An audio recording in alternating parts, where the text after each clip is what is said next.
This episode is brought to you by Indeed. Stop waiting around for the perfect candidate. Instead, use Indeed sponsored jobs to find the right people with the right skills fast. It's a simple way to make sure your listing is the first candidates see. According to Indeed data, sponsored jobs have 4 times more applicants than non-sponsored jobs. So go build your dream team today with Indeed. Get a $75 sponsored job credit at Indeed.com/podcast. Terms and conditions apply. Welcome back to I Want That Too, the podcast where Disney merch meets Disney history. I'm entertainment writer Jim Hill, and as always, I'm joined by the lovely Lauren Hersey on Super Bowl Sunday. Happy Super Bowl Sunday for those of you who enjoy a good game of sports ball. It's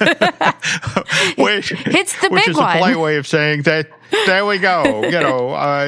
That's neither Lauren nor I. We were pre-gaming and just admitting to each other that, we'll walk into the room and see what ads are on, but, I say this as somebody who lives in New England, and it's like, yeah, it's the New England Patriots at the Super Bowl.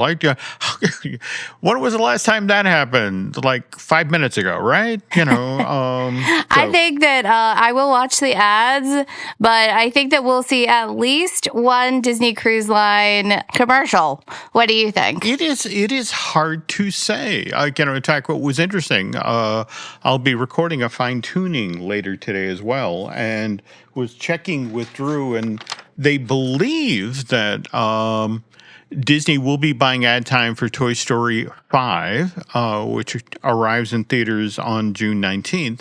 And likewise, Hoppers, the new Pixar, that arrives in theaters on March 6th. But after that, I think a lot of people were shocked that they didn't buy any ad time for Avengers Doomsday, or didn't let anybody know in advance they were buying that ad. Yeah. I don't know. I feel like unless you're living under a rock, Doomsday is coming because to me, it's everywhere I see. Mm-hmm. But I made the joke, Eric and I were talking about the Super Bowl, and did you see those pictures of Bob Iger and Josh D'Amaro at Disneyland? I think it was to show support. No, I did not. I know, they did the big handoff this week, so to speak. And they've been everywhere. But no, I didn't see them at Disneyland. No, wait a minute. I think I did. I just thought it would have been hilarious because of the timing that if they were going to, crown Josh D'Amaro as the new CEO of Disney World, to do a commercial or something, or to say, Josh, you're the new CEO of Disney. What are you going to do next? Oh. And he says, I'm going to Disneyland. And then they go to Disneyland. But whatever. Sounds like we're getting Toy Story and maybe the cruise line. And you never know. Maybe some Marvel. We shall see. Okay. I actually, wow. That the irony is I would have inverted that. I would have, Josh D'Amaro, you've just been made president of the Walt Disney Company. What are you going to do? I'm going to the Super Bowl. But I like your version better. So, but anyway, we have a lot of stuff to cover with this week's show. So you want to give folks a taste of what we're going to be talking about? Yes. All right. So we're talking about the biggest global toy expo, and it is called Spielwarenmesse. How was my German? Really bad. Sorry. You get the gist, though. So they offered a clear look at where toys and licensing are heading next. We're going to talk a lot about Lego expanding into Smart Play. And they unveiled I don't know, maybe kind of random, kind of not, collaboration with Formula One racing. And then we're going to zoom out a bit and connect it all back to Disney history, because that is, also what we're here for. And we're going to talk about how the world's biggest toy fair, and we're tying it to EPCOT's Germany pavilion and the ambitious attraction that almost redefined the World Showcase. Before we do that, let's thank our sponsor. That we will. And this episode of I Want That Too is brought to you by our friends at unlockmagic.com, the go-to place for some of the best deals on theme park tickets. If a Disney or a Universal trip is anywhere on your radar in 2026, Unlock Magic helps you lock in great ticket prices without the stress. And it'll all be handled by people who really know the parks and, more to the point, know how to save you money. So if you're starting to think, okay, maybe this is the year we finally go Go to unlockmagic.com to grab the best ticket deals and make that future trip just a little more magical. Okay, so we're talking now about, and I'm going to try it. Here we go. Try it. Do it. Spielwarenmesse 2026. I think you did a better job than me. But we're not going to say it again, though. Okay. But I have to admit, I was intrigued by them saying that this was the largest toy fair in the world, because Nancy and I used to go down all the time to New York, to the toy fair that was held there at the Jacob Javits Center. But Lauren did my due diligence out ahead of this show today, and it turns out that at Spielwarenmesse, 2,300 vendors there, where at New York, it's only a mere 850. So they win. They're the biggest. And it's held in Nuremberg, Germany. So what's the news coming out of this year's Spielwarenmesse? Yes. So, man, you were really getting the hang of that. So this event, it served as a major stage for global licensing and toy announcements. I mean, that's what Jim and I are here for. And it's kind of like the CES for technology, but for toys and licensing. So this is a place we're often seeing like new collaborations and seeing what to expect for this year. So a big one, and looking kind of specifically at Disney, the Lego group, they had a lot going on, but they revealed 5 new Lego smart play sets. And this was really intriguing to me, as I have a 8 soon to be 9-year-old, because I'm like, oh my gosh, like what are we gonna have? Like Legos are now smart. Like weren't you supposed to get smarter by playing with Legos?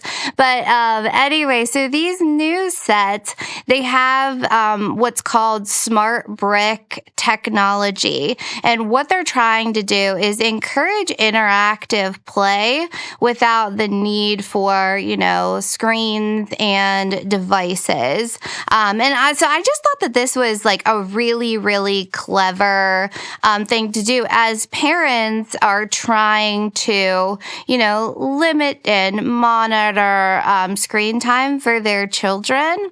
So the way that this works, to my understanding, is you still are getting your traditional Lego bricks, but there's a chip in each Lego brick that can sense what other bricks it's kind of connected to, and then it plays sounds and lights up, and it's responsive to however the child is playing with the toy. So I think that it's really, really clever.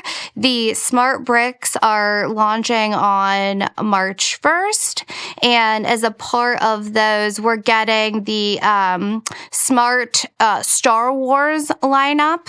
So smart Star Wars lineup includes the Millennium Falcon, Luke's Landspeeder, Yoda's hut.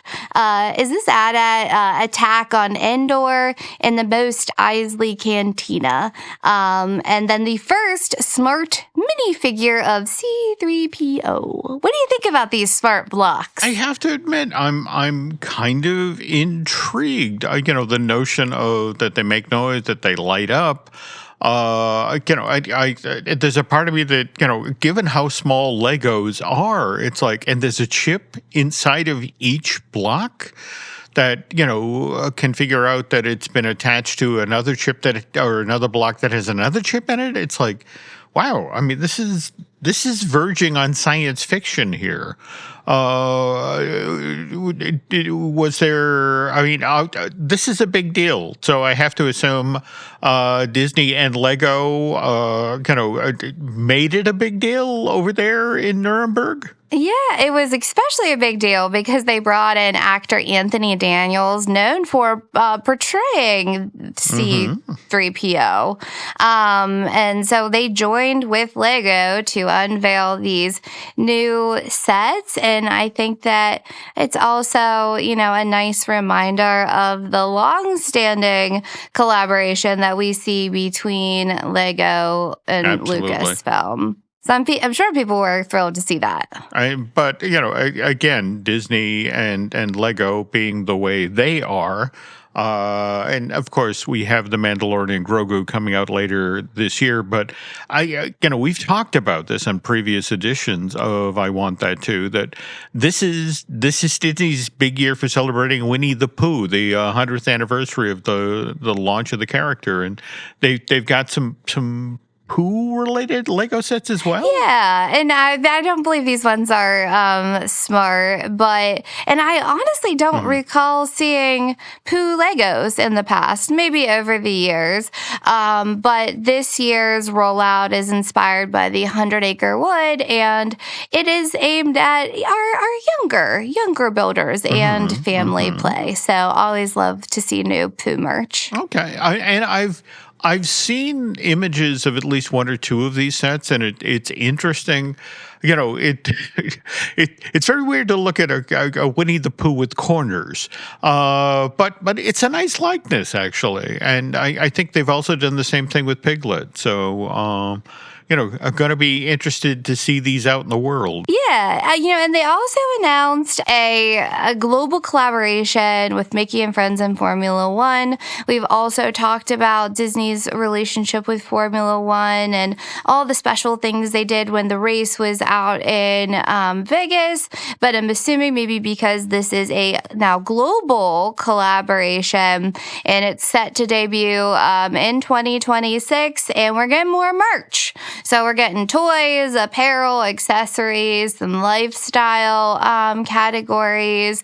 And, if we've talked about it once, we've talked about it 1,000 times, that Disney just wants to be where the people are. And they know some money is better than all the money. And that's why we're seeing so many licensing deals, brand collaborations as we go into this year. And, we talk about the importance of cross-generational things, and Formula One is one of those things.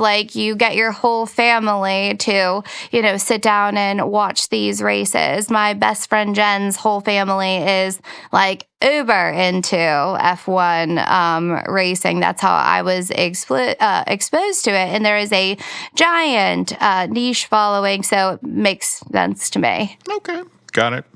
We're talking about, these broad international things. Now we're switching gears to something a little more trashy, pique people's interest. But anyways, yeah. So we are, I just have to give you a little bit of context here, Jim. So I, like anybody else, I'm on, social media and, I'm just scrolling by. And, it takes a lot to get me to stop scrolling. And when I saw these trash cans, it immediately stopped the scroll. So we've got a few special trash cans to talk about. First and foremost, and I'm very sad and jealous that this is Hong Kong Disneyland, but you can get your hands on them now. But Hong Kong Disneyland launches the 20th anniversary collectible of Plush, the talking trash can. And if people aren't familiar, Jim, who is Plush, the talking trash can? Yes, this was a character introduced at Walt Disney World, dear Lord, in the mid-90s. It was an ingenious bit of technology where somebody effectively motorized a trash can and put a mic in it, and sent it out into the park to interact with guests, and folks loved it. And it hung in there in the stateside parks for years until a certain round of budget cuts. And then, Push was no longer in the stateside parks, but actually, this is the interesting part of the story, continued overseas, which brings us to now this 20th anniversary of Push at Hong Kong Disneyland. Is that right? Yeah. So to celebrate Push's birthday, which I guess, for the last few months, Hong Kong Disneyland has given people what they want, which is this collectible of the trash can that they can take home. Are you seeing this? This thing is amazing. I mean, so this is a little plush we can take home. Is that correct, or is that? I mean, what exactly am I looking at here? Oh no, this is the actual, yeah. So there is a plush, and we're going to talk about that in 1 second. But this is the collectible talking trash can model, and it's in a really flashy purple box packaging, and it's, the 20th anniversary for Disney parks, it looks like, of Plush, but it is for sale at Hong Kong Disneyland. And then as I was down the Plush rabbit hole, I saw this shoulder plush is what you're seeing, and it just showstopper for me. So if you want to walk around the park and show your Disney fandom, like, there is nothing cooler than this plush shoulder pal. Would you wear this, Jim? I don't know. Even back in the 80s when people wore big, shoulder blades, I didn't. So, the fact that I would have this oblong shape on my shoulder and then have to explain it, it's a miniature version of a trash can that talks. And it's like, people would look at me and think, he's off his medication again. But listen, your people would know exactly what it was. So if it's for you, we've talked about the trash can, Disney trash can collectibles before. So none of this is new. It's new because it's Push and it's the anniversary. But we've talked before about, Eric having the, salt and pepper shakers or the ornaments for the tree. I don't know, specifically right now why, besides the anniversary, trash cans are, I feel like they're bigger. They even have character trash bin pins for sale right now in the theme parks. Wow.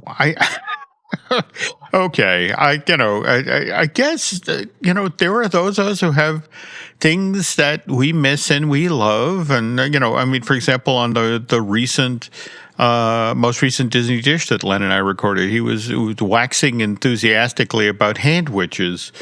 And it's just sort of like, I had enough mayonnaise drip down my arm eating those things. It's like, no, don't bring them back. But on the other hand, if I'd had a trash can handy, that would have worked out. Yeah, and I mean, there is a niche, for everybody. So if you are somebody who loves theme park trash can merch, let us know. And do you have anything that's really cool that you want to share? Let us know. Speaking of which, I'm just going to throw this out there quickly because, again, we've talked previously on this podcast about Humphrey the Bear. Oh, yeah. But Humphrey, did you see where for Disneyland California Adventure's 25th anniversary, which, by the way, today, is that right? February 8th? Today, yes. It's 25 years today. And it's insane if you've seen any of the photos. Okay. Well, what's interesting is if you go to the Storyteller Cafe at the Grand Californian Hotel, as part of the 25th anniversary, they have introduced into the park for the first time ever a Humphrey walk-around character. And he appears at the character dining.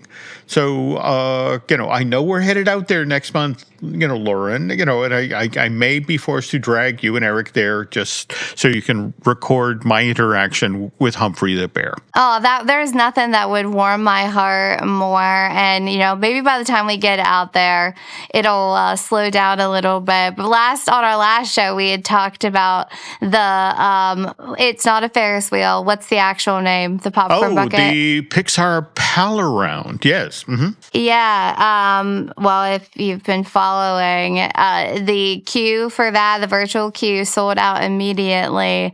No. And I mean, we've got a reseller situation going on. of just people carrying like bags and bags out of them. But I'm wondering, I know that there were a lot of people there to, celebrate the anniversary. But how many of those people were there for the popcorn bucket? It looks like they're selling for, around, I think, $100, $120 on eBay right now. And so if you want to get your hands on one, and it's about, I think, $50 or $55 in the park. So lots to see for DCA's anniversary. Holy cow. Okay, well, now to pivot to the other coast and the other stateside Disney park. What's the news coming out of Walt Disney World? Yeah, I just thought this was really interesting and that you would have thoughts, because we've talked, over the years that we've been doing this podcast about the Disney park maps and vintage park maps and the collectibles that, they have become. And we did a show. What, Jim? It was one of our first shows that we did with Jim Schul, and because he had actually designed a lot of the fun maps, right? And so what we're seeing at Walt Disney World is there is a line of vintage maps, and it is a big line. What are you thinking about this, Jim? Well, I have to admit, looking at, you've been nice enough to gather images of the steel tumblers and the throw pillows, and the early graphics for the park are, sometimes a little weird, and what's interesting about both this tumbler and this throw pillar is they sort of pile the graphics on top of one another. It's not a complete image. It's more a montage.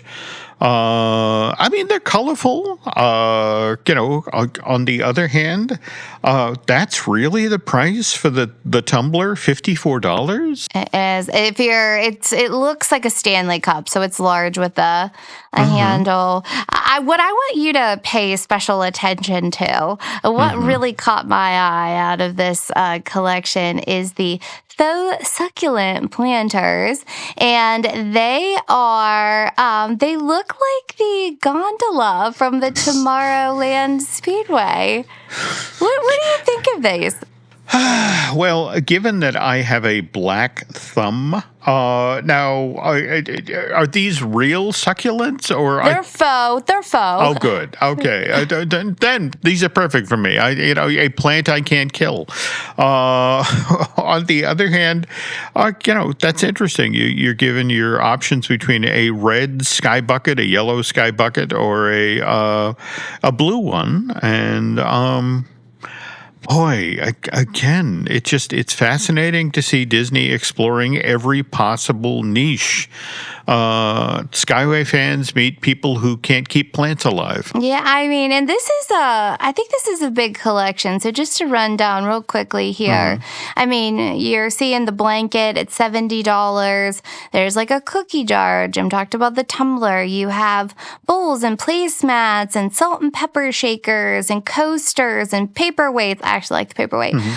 Cloth napkins, tea towels. So it is a big collection. And I'm sure through surveys, through, maybe their vintage line that they did, through the 50th, and now with Disneyland's big anniversary, like there is a market for this, because Disney is not one to make collections this big without some market research. No, you're not wrong. It is kind of fascinating though to lean into the vintage park map, because the graphic program there, again, kind of kooky crazy in the 70s. I'm just going to put this out here, Lauren, that I'm not going to be surprised if I head to the character warehouse in 5 or 6 months and be able to pick up a lot of these items at a significantly lower price. I mean, it's an interesting choice. Yeah, I mean, there's not a market for the napkins. It's interesting. Yeah, you say that, and I'm literally turning my head and looking at our stove where I can see our California Adventure tea towel that actually has the Mickey wheel on it. All right, so it's like, I think I'm skating on really thin ice. Talking about no one would ever buy that. Bah ha ha ha. And I. Again, look at my oven and realize, hey, you're one to talk, Hill. Listen, I think that brings it full circle here for the news. But when we get back, you're talking Germany. We're going back to the top of the show, right? There we go. But first, this.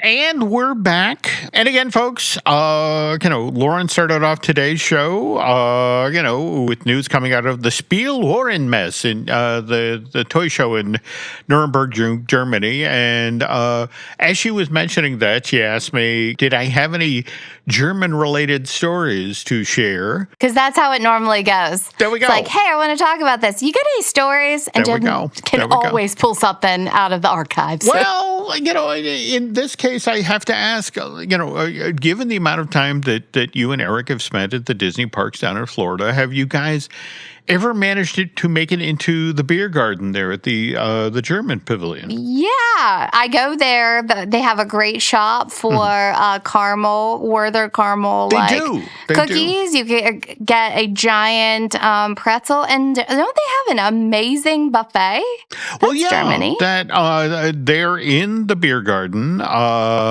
Now, mind you, it's authentic German fare, folks. You're talking bratwurst, pork schnitzel, spatzel, German sausage and sauerkraut. And then, for dessert, there's Bavarian cheesecake and apple strudel. And I have to caution you, though, because they'll also bring you a full liter stein of German beer. And it's like, yes, you're inside of this lovely area where, it's cool and it's supposedly designed, Lauren, as if it's an autumn night in a village in Bavaria, just as Oktoberfest is happening. And it's just, but the problem is right outside, it's still Orlando. But you don't feel, it does not feel like Orlando when you're there. I think that that buffet is the sleeper hit of all of Disney. It's one of our personal favorites, and it's entertainment as well as the food. Absolutely. And in fact, you're not wrong about,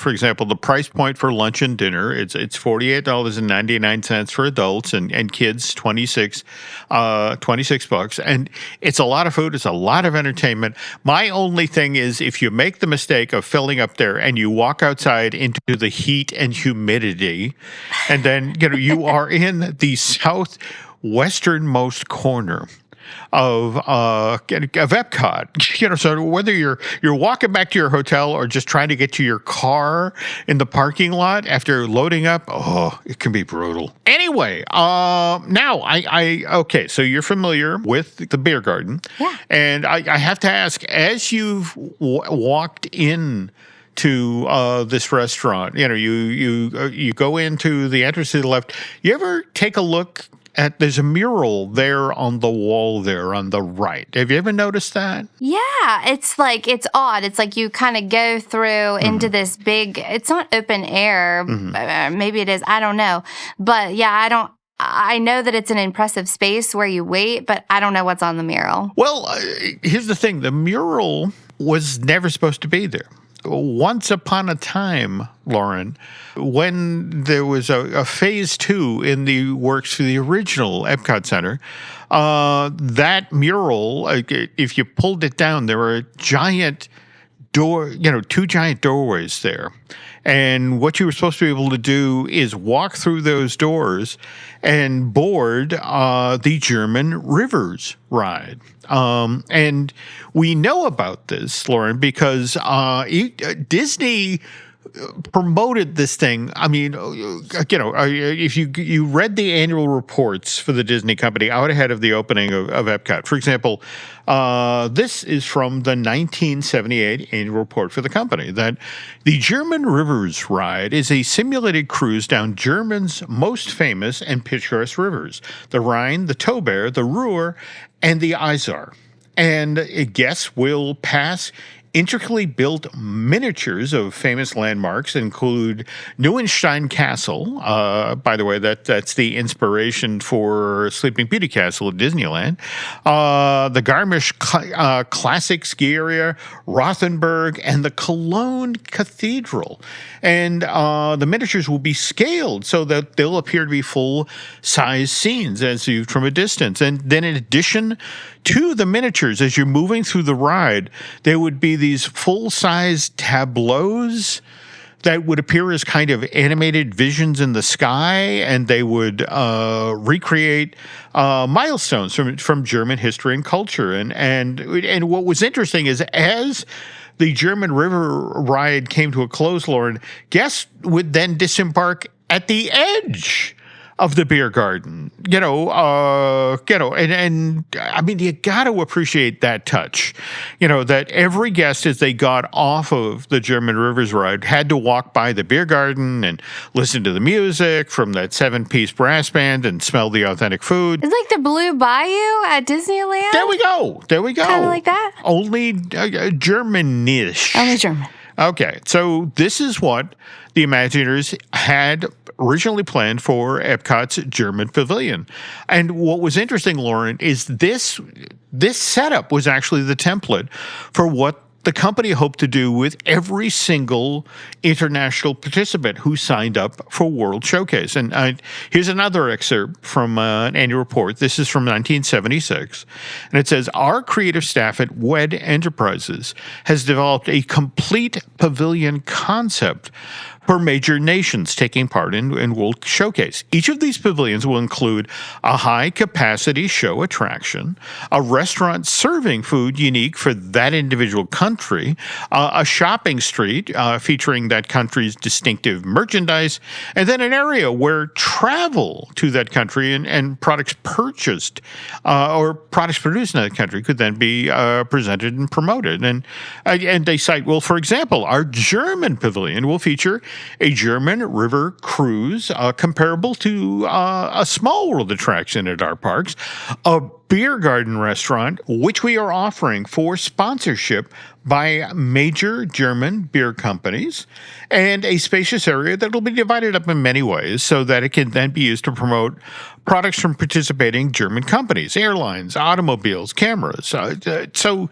in effect, we want our guests to leave each World Showcase Pavilion with the feeling of having been there for a brief visit in each project's participating country. So, you see what I'm saying here, Lauren, that the German pavilion, with its Biergarten and its German river ride, was initially being held up as the example of what the Imagineers were planning on doing with each World Showcase Pavilion, maximizing that project's potential. So, understanding that, why then didn't this ride-through attraction ever get built at EPCOT? Yeah, because I mean, sitting here listening to it, I'm like still pouting about it. Like, I want a river cruise through Germany. We'll get to the role that World War II played in this decision in a moment. But first, this. It's tax season, and at LifeLock, we know you're tired of numbers. But here's a big one you need to hear. Billions. That's the amount of money in refunds the IRS has flagged for possible identity fraud. Now here's another big number, 100 million. That's how many data points LifeLock monitors every second. If your identity is stolen, we'll fix it guaranteed.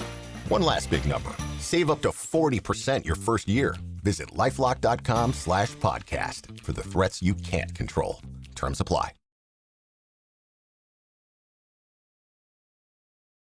And we're back. Okay, Lauren, so we were talking about the German Rivers ride that was proposed for EPCOT's Germany pavilion that never got built. And I have a story that I got from legendary Imagineer Claude Coates. And Claude, Claude worked on the original Disneyland with Walt himself. And then went on to work on every single Disney theme park right through Euro Disneyland, which opened in France some 3 years after Claude had retired from the Mouse House in November of '89. Anyway, as I was chatting with Claude, I asked him about the German Rivers ride, which again was proposed for World Showcase. And Claude admitted that he had not only worked on the project, but it kind of broke his heart when the thing got canceled. This is a story that Mr. Coates shared with me back in the day, and that you have to remember that he started the studio back in June of '35, and that he was assigned hired to be an assistant background painter, but he quickly moves up through the ranks, and in fact, he winds up painting backgrounds for the very first feature-length film that was made at Disney Studios, which of course is Snow White. And so now, jump ahead, dear Lord, what is that, 25, 30 years? So they're now working on Epcot Center, and with the decision that in order to make this park different from the Magic Kingdom, a decision was handed down that this theme park wouldn't feature any Disney characters, Lauren. Not Mickey, not Donald, nobody.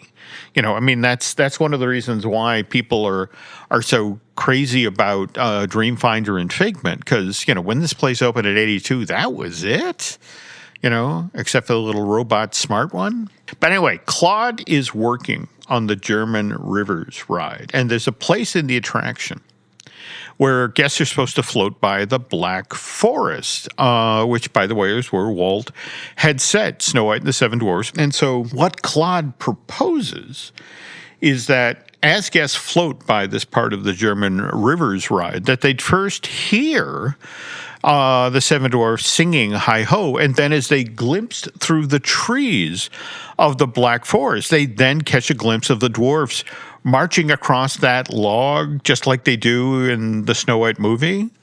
And what kind of killed Claude is that he proposes this. And you have to understand, it's not that he has to have WDI management sign off on it. He's also got to get all of the German sponsors to sign off on it. But wonder of wonders, they do it. And this is because Snow White is beloved over in Germany, Lauren. In fact, weird little bit of trivia here. It was Adolf Hitler's favorite film. He actually had a private print of the movie. He did. He actually, in 1938, Roy Disney traveled to Germany and, actually, as part of that trip, sold a print of Snow White to the German government, and it was found in his personal film collection at the end of the war. But anyway, he gets this scene approved by both WED management and the sponsors, only to then have the German River Ride project get shut down just prior to the start of construction. And and Claude, just talked about how frustrating it was that, there could have been this really cool character-driven moment in the parks. But to explain, the timetable for the construction of the German River Ride was supposed to get underway in the fall of '83. But again, out ahead of this, it seemed like such a sure thing, and they talked about it so much in the annual reports, and in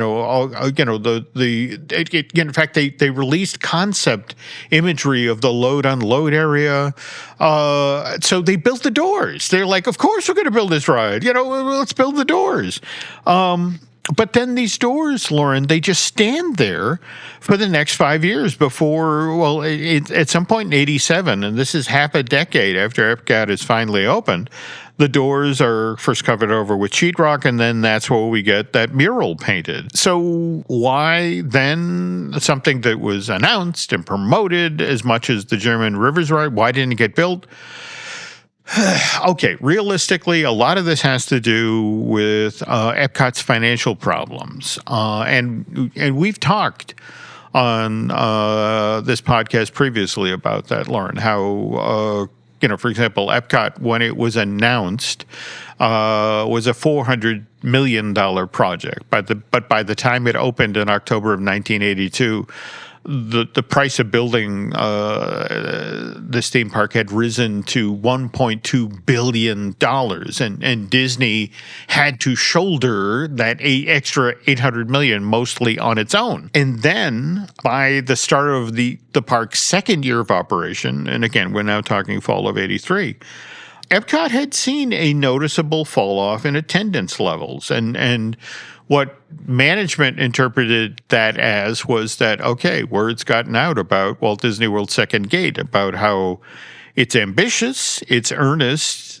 but maybe it's not all that. And there's no characters. Yeah, there's no characters, and it's not as entertaining as the Magic Kingdom. So given these two issues, spending any additional monies on Epcot Center, on anything that wasn't already under construction, like, for example, Horizons, that was, they slammed on the brakes. And so this is late 1983, early 1984. And of course, in 1984, that's when Saul Steinberg and Ivan Boesky enter the equation, and Disney finds itself dealing with green mailers, which is what eventually results in Ron Miller, Walt's son-in-law, being ousted as Disney's CEO, and then Michael Eisner being installed as the company's new big cheese.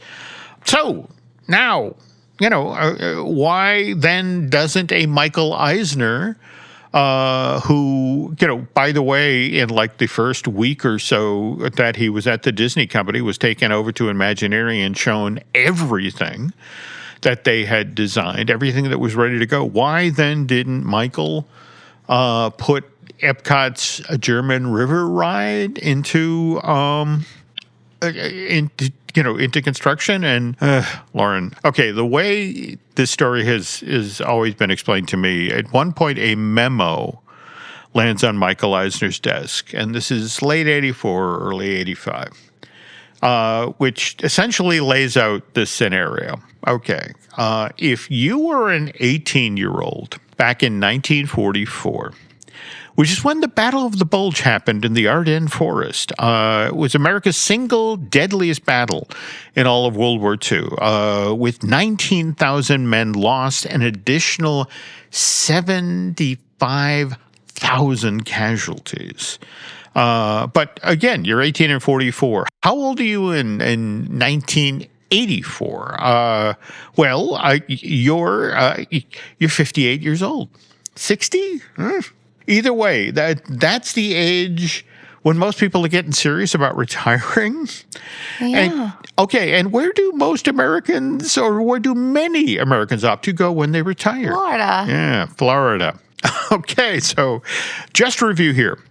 We've got a very large percentage of World War II veterans relocating to the state where Epcot Center is located.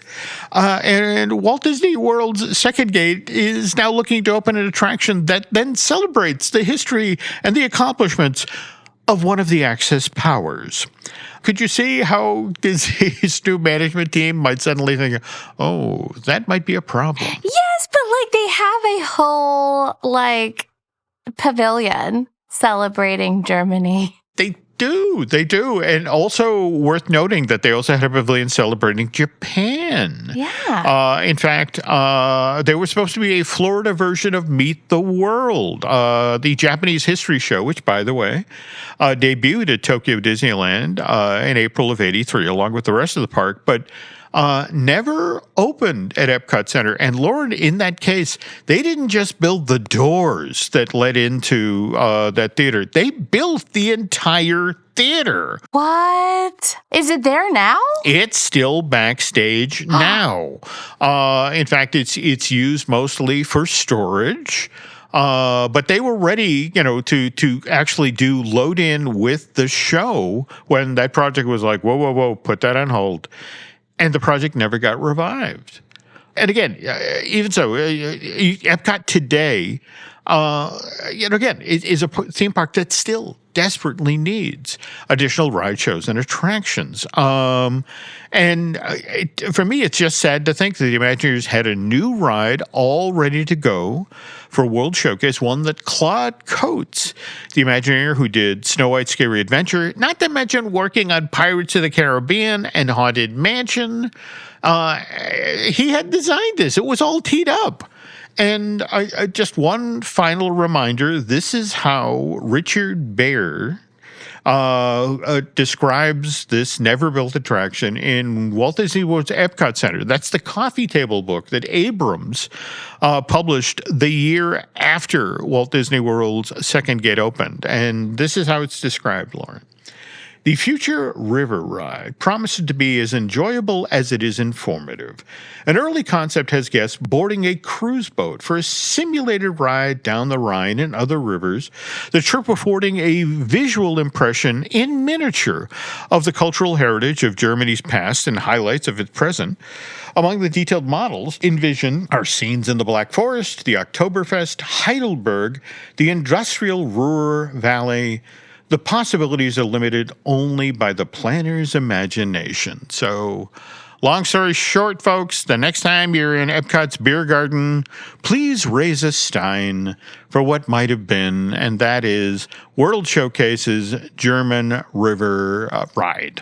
Wah, wah. Wah, wah. I always feel like they took something away from me, even though it never came to fruition. But like Jim Scholl always says, you never know. Like, good ideas don't go anywhere. So maybe they're still locked in the vault somewhere. Well, and just the irony here is when you think about, for example, the Maelstrom, and how this idea didn't actually die because, if you think about it, as part of that ride, you literally went by a miniature of a giant oil rig out in, the North Sea. So, they still did revisit it sort of for Epcot. Yeah, I mean, it's a bummer, but thank you for sharing such a good German story. I knew that you would bring one to the table for us. But anyway, on that note, I think it's time we close up shop here for today. Absolutely. And if you want to keep up on everything happening on the Jim Hill Media Podcast Network, please follow us on social. And don't forget to check out our Patreon for bonus shows and early access. Yes, and we absolutely love to hear from you. So if you have questions, ideas for future episodes, or anything you want Jim and I to see or talk about when we go to California here in a few weeks, let us know. Shoot us a message. Jim can be found at jim@jimhillmedia.com, and I'm at lauren@laurenhersey.com. Oh, and if you like the show, please leave us a quick rating or review. It helps other Disney fans find I Want That Too. Yes, that does it for today's show. Thanks for listening, and we'll see you next time on I Want That Too.